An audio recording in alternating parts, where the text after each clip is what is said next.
کراچی کے water stations کے لیے پانی کی دستیابی کے مسئلے پر محکمہ فائر بریگیڈ نے کراچی واٹر کارپوریشن کو مراسلہ بھیج کر فائر اسٹیشنز کے لیے پانی کی مسلسل فراہمی کو یقینی بنانے کا مطالبہ کر دیا۔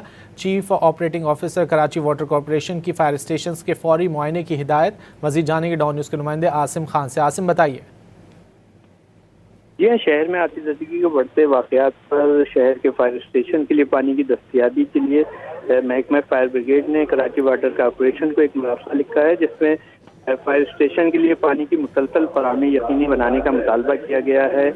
واٹر کارپوریشن سینٹرل اور صدر فائر اسٹیشن کو بلا تعطل پانی فراہم کرنے کے لیے مؤثر اقدامات کرنے کے لیے کہا گیا ہے۔ پانی کی عدم دستیابی سے عوامی تحفظ کو خطرات لاحق ہے، ایسا کہنا ہے مراسلے میں۔ کراچی واٹر کارپوریشن کے فائر اسٹیشن کے لیے پانی کی فراہمی کے لیے فوری اقدامات کرنے کا کہا گیا ہے، جبکہ chief operating officer Karachi water corporation کی فائر اسٹیشن کی فوری معائنے کی ہدایت بھی کی گئی ہے۔ عاصم بہت شکریہ ان تفصیلات کے لیے۔